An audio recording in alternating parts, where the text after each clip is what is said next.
नरेंद्र मोदी का पूरा बयान जो है वो शुरू होता है 1947 से। दरअसल तारीख का तसलसल है कि जिसमें इनको एक्ट ऑफ वॉर के तौर पे देखा जाए। जितने भी दहशतगर्दी के वाक़यात हैं वो दरअसल फौजी और दिफाई हिकमत अमली पर मबनी है। ख़ास तौर पर जो पाकिस्तान ने उन्हें एक शिकस्त फाश दी है एक झड़प में है, वो अपने इस बयानिए के ज़रिए ये कोशिश कर रहे हैं कि इसको बदला जा सके।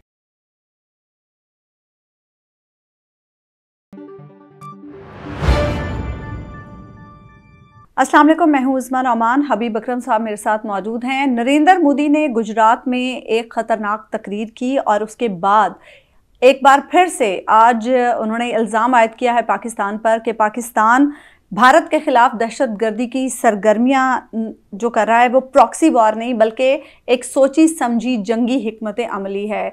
मोदी क्यों कर जंग के हवाले से जो जज्बात हैं उन्हें भड़का रहा है, क्या मकासद हैं भारत के, इसी पर हम हबीब साहब से गुफ्तगू करते हैं। हबीब साहब, जिस तरह हम देख रहे हैं कि मोदी ने एक ख़तरनाक बयान दिया जो गुजरात में रैली से खिताब करते हुए कहा, और उसके बाद फिर आज ये एक सीधा साधा हमला पाकिस्तान पर कि दहशतगर्दी के ख़िलाफ़ प्रॉक्सी वॉर नहीं लड़ी जा रही बल्कि ये एक बाकायदा जंगी हिकमत अमली है। क्या करना चाह रहा है नरेंद्र मोदी?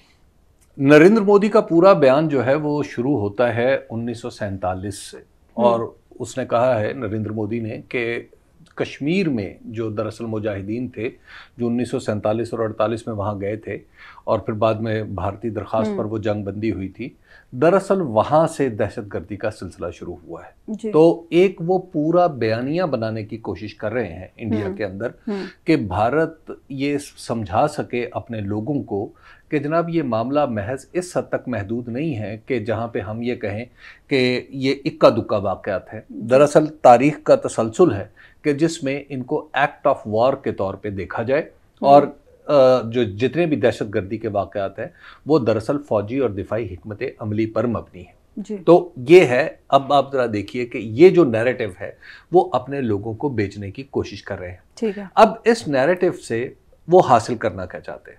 एक तो ये है कि उनके इंटरनली जिन सवालात का उन्हें सामना करना पड़ रहा है, ख़ास तौर पर जो पाकिस्तान ने उन्हें एक शिकस्त फाश दी है एक झड़प में, उस झड़प के बाद मोदी को जिन सियासी मुश्किलात का सामना है वो अपने इस बयानिए के ज़रिए ये कोशिश कर रहे हैं कि इसको बदला जा सके। ठीक है। वो यूँ साबित कर रहे हैं कि जैसे फतह भी उनकी है, यानी वो ये साबित करना चाह रहे हैं उन्होंने जो पाकिस्तान के ऊपर जारहियत का इर्तिकाब किया था वो भी ठीक है, और अगर आइंदा वो ऐसा करते हैं तो वो भी ठीक होगा। ठीक है। तो एक जंगी जुनून पैदा करने की कोशिश है, नंबर 1। नंबर 2, इस जंगी जुनून पैदा करने से उन्हें अपनी सियासत की बका मतलूब है। और अब बहुत सारे लोग इंडिया के अंदर ये कह रहे हैं, जैसे यशवंत सिन्हा ने एक बयान दिया, उन्होंने कहा कि जनाब ये पुलवामा का अटैक जो था उससे भी मोदी को फ़ायदा हुआ, उन्होंने एक नेशनल सिक्योरिटी का मसला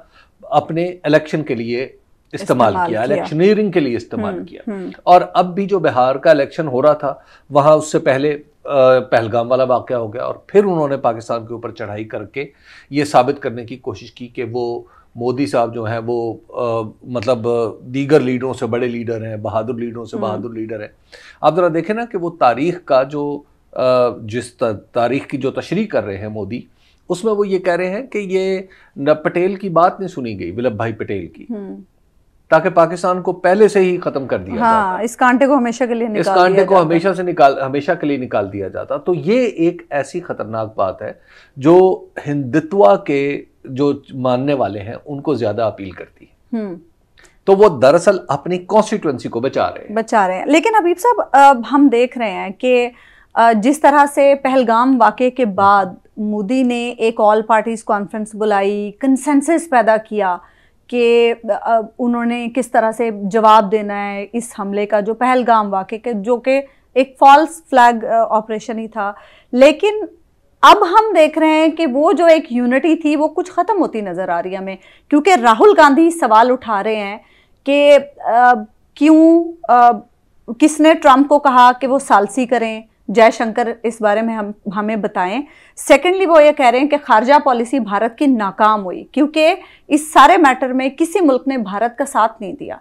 तो अब इसका मतलब है वो जो 1 पेज था सारी जमातों का वो अब नजर नहीं आ रहा। मैं आपके ख्याल से मैं जो सारत करूंगा इख्तलाफ की। अच्छा। मुझे वहां पे जो सारी सियासी जमातों के दरमियान एक कंसेंसस था, हाँ। वो उसी तरह नजर आ रहा है जिस तरह वो पाकिस्तान पर हमले से पहले था। अच्छा। उसकी वजह ये है कि एक तरफ आप जरा मोदी की जितनी भी तकरीरें सुने तो मोदी अपने मुखालिफिन को, सियासी मुखालिफिन का जवाब नहीं दे रहे। अच्छा, एक बात। ठीक है। दूसरी बात यह है कि कांग्रेस के समेत जो उनकी सबसे बड़ी हरीफ है इंडियन नेशनल कांग्रेस और उसके अलावा कई दीगर जमातों के लोग वफूद लेकर गए हुए हैं मुल्क से बाहर। हाँ, वो तो दुनिया के मुख्तलिफ मुल्कों में जाके वो इंडिया का मुकदमा पेश कर रहे हैं। तीसरी बात यह है कि आप ये देखिए कि जो राहुल गांधी के जितने भी सवालात हैं वो इस हवाले से नहीं है कि पहलगाम वाकया गलत था। हाँ। वो ये कह रहे हैं कि हैंडलिंग गलत, ठीक है। वो जो बुनियादी इत्तफाक है जो पाकिस्तान के खिलाफ है, इत्तफाक राय, वो खत्म नहीं हुआ। पाकिस्तान को मोरद इल्जाम ठहराया जा रहा है वहां के जो पॉलिटिकल लोग हैं। अगरचे दूसरे लोग हैं, ऐसे कुछ साबिक फौजी हैं, कुछ और लोग हैं जो ये कह रहे हैं कि पाकिस्तान को मोरद इल्जाम ठहराना ठीक नहीं था। लेकिन एट द सेम टाइम अगर आप वहां पर देखें, उनकी अदालत, उनके सिस्टम के अंदर रह के देखें तो उनके सिस्टम में अब तक, यानी पॉलिटिकल सिस्टम में अब तक ऐसा कोई रखना पैदा नहीं हुआ जिसकी बुनियाद पर हम कह सकें कि वहां का जो सियासी इत्तफाक राय था वो खत्म हो चुका है। वो सियासी इत्तफाक राय अब भी कायम है, वो ताहाल कायम है। अच्छा, एक और चीज़ हबीब साहब, हम मुसलसल इस ख़तरे से आगाह हैं कि आने वाले कुछ अरसे में भारत कुछ भी कर सकता है। वो अरसा कितना हो सकता है, आपकी क्या अंडरस्टैंडिंग है? और सेकेंडली ये कि पिछली बार तो एक कन्वेंशनल किस्म की वॉर थी, क्या अब की बार जो है तरीका मुख्तलिफ भी हो सकता है? देखिए, जहाँ तक वॉर का मामला है ना, जो हमने देखा है 6 जुलाई से लेके 6 मई से लेके 11 मई तक, उसमें तो अब ये भूल जाइए, अब ये बात समझ जानी चाहिए हम सबको कि जंग उस तरह की नहीं होगी जिस तरह 1965 की, 1971 की हुई थी, जिसमें आमने सामने टैंक खड़े थे, टैंकों से हमला हो रहा था, आर्टिलरी फायर कर रही थी, तोपों का करीब आना जरूरी था। अब जितनी भी जंग है वो BVR है, यानी बियॉन्ड विजुअल रेंज। जहाज से नहीं टकराएगा, जहाज को डायरेक्ट गोली नहीं मारेगा, वो अपनी सरहद में रह के ही दूसरे को नाकाम बनाने की कोशिश करेगा। इसी जैसे फिर पाकिस्तान ने अपना टेक्नोलॉजिकल एडवांसमेंट जाहिर की कि जिस तरीके से हमारे पास जो PL-15 मिसाइल थे, जिस तरह हमारे पास J-10C थे, और फिर जिस तरह हमारे पास ये सलाहियत थी कि हम भारत के अंदर, यानी अपनी सरहद में बैठे हुए हैं, भारत के अंदर हम ड्रोन भी उड़ा रहे हैं, भारत के अंदर हम जहाज भी उड़ा रहे हैं, और भारत के अंदर हम वहाँ के बिजली के सिस्टम को भी हम बंद कर रहे हैं, रेल के सिस्टम को हमने नाकाम बना दिया है।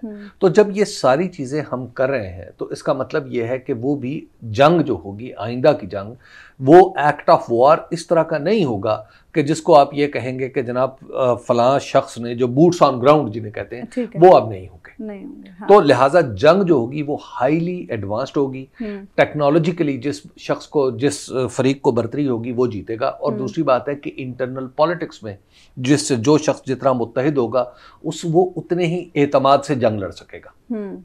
यानी अब आप देख लीजिए कि कितनी बड़ी शिकस्त हुई है इस झड़प में भारत को, लेकिन भारत की हुकूमत मुतजलजल नहीं। हाँ, ये बात ऐसा नहीं हुआ कि भारत की हुकूमत के खिलाफ तहरीक एतमाद आ गई हो या लोग सड़कों पर निकल आए हो कि आपने शिकस्त खा ली है।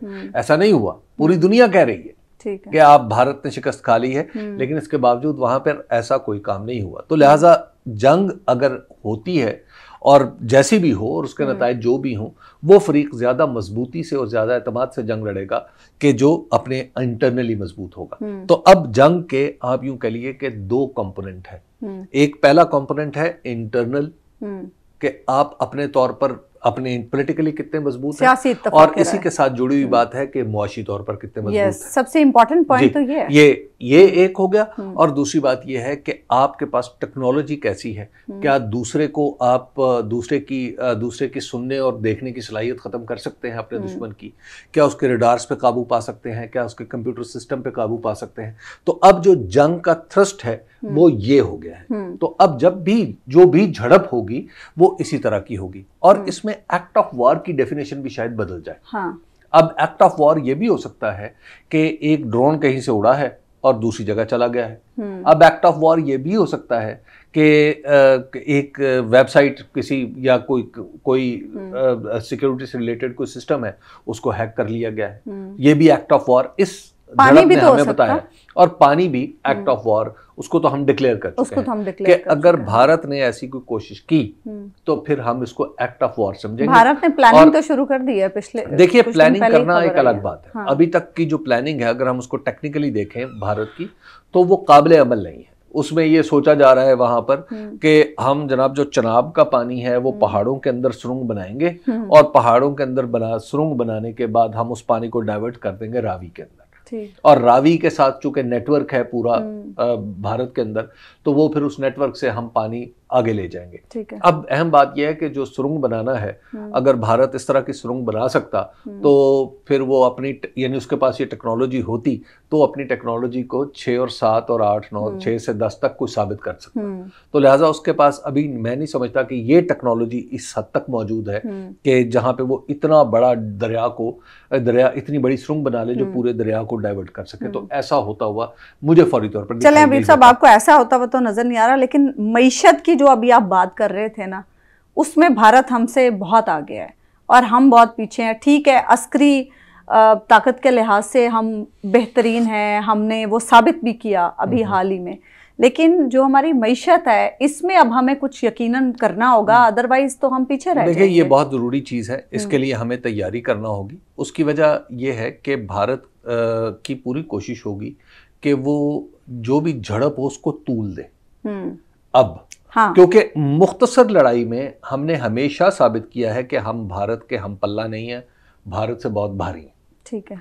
अब अगर लड़ाई लंबी हो जाती है हाँ। तो उसके बाद बहुत सारी चीजों की जरूरत पड़ती है। बिल्कुल ठीक। उसके लिए मईशत को मजबूत बनाना बड़ा जरूरी है। लेकिन बहरहाल जंग जो है वो पाकिस्तान की ख्वाहिश तो नहीं है, लेकिन अगर जंग मुसल्लत हो जाए तो फिर तो हर किस्म की कुर्बानी आपको पता है कि जवाब देना हम बड़े जवाब देना तो फिर बहुत जरूरी है। हाँ, ठीक है।